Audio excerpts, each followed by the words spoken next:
¿Qué tal, amigos? Espero que se encuentren muy bien. Yo estoy aquí pues grabando ya el 9º audio de esta serie que prometí que iba a grabar como testimonio de lo que he vivido. Posiblemente haga un último video, un 10º audio, en el que ya solamente haga algunas como conclusiones finales. Y pues voy a tratar de en este audio pues ya concretar las últimas cosas que quiero dejar como testimonio. La número 1 es acerca de el día que yo me llamé José Antonio. Y pues así como lo escuchan, amigos, yo pues nací un 23 de septiembre de 1973 en un hospital cercano al Monumento a la Revolución. En aquel tiempo pues no existían los procedimientos de los embarazos, no existían los ultrasonidos como ahora, por lo que no se sabía pues el sexo del bebé. La mayoría de los padres lo que hacían era esperar hasta el día que nacía el bebé para saber si pues se trataba de un niño o de una niña. Yo les quiero comentar, amigos, que mi mamá, como primer acto de imposición y de rechazo en cierta forma, compró toda mi ropita en azul. Y no solo eso, sino que mandó grabar el nombre de José Antonio, que era el nombre de mi papá. Lo mandó grabar en toda mi ropa, porque ella lo que estaba esperando era un niño, era un varón. Entonces, en el momento que yo nací, pues ella se puso muy grave. De hecho, las dos estuvimos a punto de morir. Y fue, según lo cuenta ella, porque pues yo estaba muy pequeña como para recordarlo, pero según cuenta ella, fueron 3 días de labor de parto. No podía ella dilatar.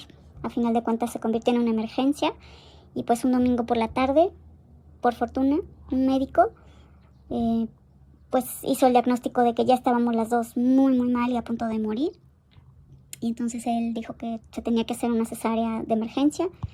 Y así fue como yo llegué a este mundo. Como ella no estaba en condiciones de conocerme, pasaron como 3 días antes de que ella pudiera recuperarse un poco. Y ella misma cuenta que en el momento que me conoció, pues que ella le dijo a la enfermera que por qué le llevaba a ese bebé, que no era suya. Y la enfermera le dijo, no, sí, claro que está su bebé. Y ella le dijo, no, porque yo esperaba un niño. Y la enfermera le dijo, no, pues está mal informada, señora, su bebé fue una niña. Pero como les comento, amigos, yo para ese momento, toda mi ropa de principio de mi vida fue totalmente en azul. Y además con las etiquetas del nombre de José Antonio, porque ella desde el principio siempre esperó tener a un varón. La que se puso muy contenta, gracias al universo, y que yo no sé qué hubiera sido de mi vida sin ella, fue mi abuela paterna, porque ella, al contrario, ella sí deseaba una niña, porque pues mi papá fue hijo único. Mi abuela paterna no pudo tener más hijos que a mi papá, entonces ella toda la vida se quedó con ganas de tener una niña. Y pues cuando yo nací, mi abuela pues fue como ver realizado por fin su sueño de tener una niña. Y mi abuela siempre fue muy cariñosa conmigo, siempre fue pues una demostración de amor muy grande, tanto de ella hacia mí como de mí hacia ella. Y fue más bien en ella en quien yo encontré esa imagen materna, ese cariño, esa comprensión, esa confianza que toda mujer busca, o que toda niña busca, ¿no? En su madre. Yo lo encontré en mi abuela paterna, porque como les digo, amigos, yo pues los primeros meses de mi vida, incluso me llamaba José Antonio, y toda mi ropa era azul, porque mi propia madre ni siquiera daba crédito de que yo no había sido un varón. Entonces, como les digo, yo he vivido muchas cosas con esta madre narcisista. Una de las características que tienen las madres narcisistas es que ellas no son empáticas. Ellas de hecho minimizan los sentimientos de sus hijos. Y les quiero compartir también otra vivencia que tuve cuando era más joven. Por ejemplo, cuando yo estaba en cuarto de preparatoria, tuve un accidente en la escuela donde me esguincé el tobillo.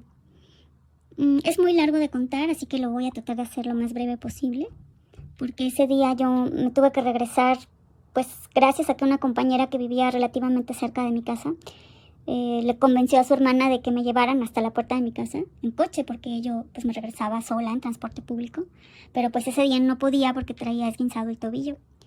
Y sí, efectivamente era un viernes por la tarde. Yo llegué a la casa y no había nadie, porque como era viernes, todos se habían ido a casa de mi abuela materna. y había sido un cumpleaños de una tía, entonces todos se habían ido al cumpleaños y pues nadie me contestaba el teléfono. Yo llegué a mi casa y pues como pude brincando porque pues de cojito, porque traía yo sumamente inflamado, hinchado el tobillo que me había lastimado. Logré entrar a la casa, logré subir las escaleras y los esperé hasta como las 11 o 12 de la noche que regresaron.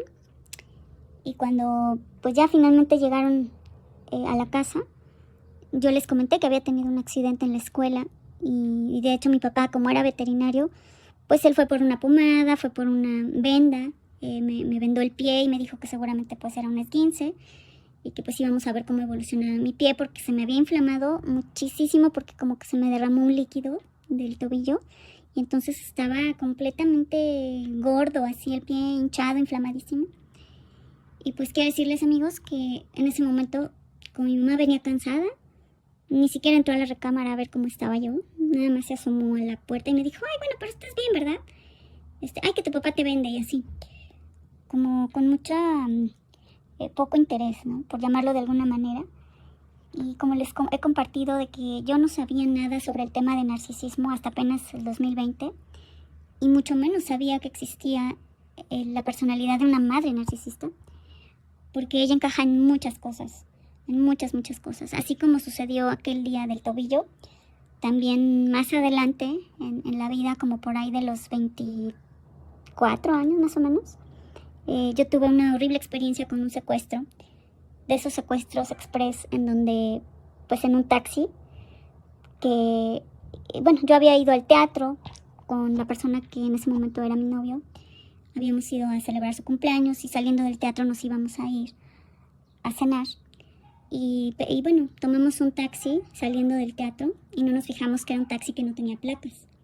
Entonces ya estando dentro del taxi, pues entraron unos tipos que nos empezaron pues a decir que ellos habían cometido un delito y que querían que nosotros cooperáramos con ellos. Pero pues yo en ese momento inmediatamente me di cuenta que se trataba de un asalto y nos trajeron secuestrados en el taxi pues como hasta la 1 de la mañana, en lo que nos llevaron a los cajeros a querernos sacar el dinero de las tarjetas, amenazándonos. Obviamente a mí pues me quitaron mi reloj, una cadenita que traía yo en el cuello, me quitaron 2 esclavas de oro que traía yo en la mano, en fin, fue una experiencia horrible, de las peores experiencias que he vivido.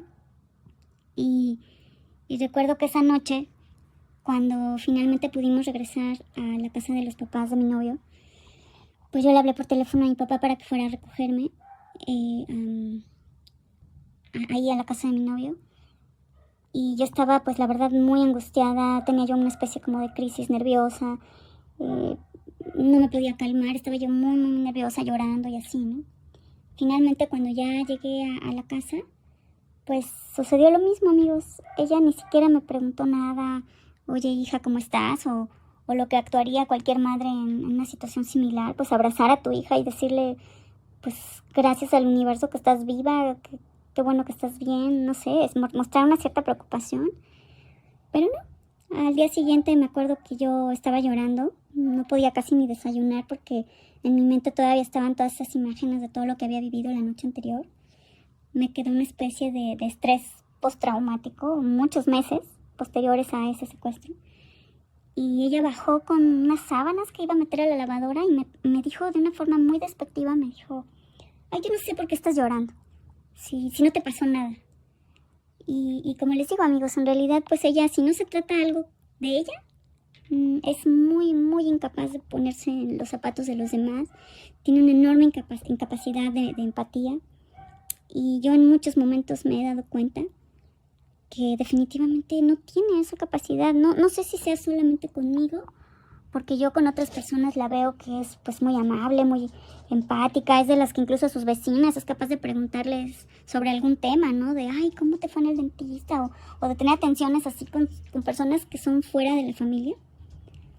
Es muy capaz de ser así con otras personas, pero cuando se trata de mí, pues es una persona muy fría, muy indiferente ante el dolor o las preocupaciones que yo pueda tener, ¿no? Cuando yo estaba pasando por un momento muy complicado, yo no vivía en la misma ciudad que ella, yo estaba pues en una ciudad donde solamente se puede llegar en avión y pues que está como a 2 horas en avión más o menos de la Ciudad de México. Y recuerdo que yo estaba pasando por un momento muy, muy triste, por otras circunstancias, ¿no? Eso no tiene muchos años, ¿no? Yo tendría más o menos unos 46 años cuando sucedió eso. Y yo le pedí que por favor me fuera a visitar. Le dije, mamá, ¿por qué no vienes a visitarme? Necesito estar contigo, que platiquemos, estar juntas unos días, aunque fuera, ¿no? Y pues ella me dijo que no tenía ni tiempo ni dinero. ¿Y qué creen, amigos? Que a las poquitas semanas de que a mí me dijo eso, de pronto me voy enterando que se va con una vecina de ella, que ni siquiera era su amiga, sino una conocida y una vecina. Se fue a Ixtapas y Guatanejo a pasar una semana entera de vacaciones con su amiga o su vecina. Y en cambio yo, que soy su hija, cuando yo le pedí que por favor estuviera conmigo en ese momento que yo estaba pasándola tan mal, y me dijo que no. Y como eso, amigos, podría compartirles un sinfín de situaciones que yo he vivido con ella, ¿no? Al final de cuentas, hubo una ocasión también que tendría yo como unos 23 años más o menos, entre 22 y 23 años aproximadamente, cuando yo salí de la universidad y mi entonces novio me fue a recoger y me avisó que su tío, el hermano de su mamá, había fallecido, que si lo acompañaba al velorio. Era como una misa de cuerpo presente, más que velorio, era una misa de cuerpo presente, pero era en Polanco. Entonces yo le dije que sí. Hablé por teléfono a mi casa, le avisé a mi abuela y le dije, oye, fíjate que se murió acá una persona y voy a ir con mi novio a la misa de cuerpo presente, así que voy a llegar tarde hoy, esta tarde, nada más para que sepan que estoy bien, pero sí voy a llegar un poco más tarde de lo habitual. Para no hacerles largo el cuento, amigos, fuimos a la misa de cuerpo presente de esta persona fallecida, y cuando ya eran como las 7 de la noche aproximadamente, yo le pedí a mi novio que si por favor ya me podía llevar a mi casa, porque como era día entre semana, pues yo tenía todavía que ir a la universidad, llegar a bañarme, hacer tarea y todo. Entonces me dijo, sí, nada más que ahorita nos vamos a encontrar con mucho tráfico, porque pues la gente que conoce Ciudad de México saben que pues siempre es un caos la ciudad y más a ciertas horas, ¿no? Y como yo no vivía tan cerca de ahí, pues la verdad es que sí hicimos poquito más de 1 hora. Entonces, pues emprendimos el regreso y cuando yo llegué a mi casa, pues resulta que no estaba furiosa y yo le dije, oye, pero pues yo hablé por teléfono y yo le dije a mi abuelita que les avisara que me iba a tardar en llegar porque fui a una misa de cuerpo presente del tío de mi novio. O sea, ¿cuál es el problema? Y pues miren, amigos, yo no sé qué se imaginó ella, como que yo le estaba mintiendo o no sé qué fue lo que pasó por su mente. El caso es que me dio una tremenda bofetada en la cara.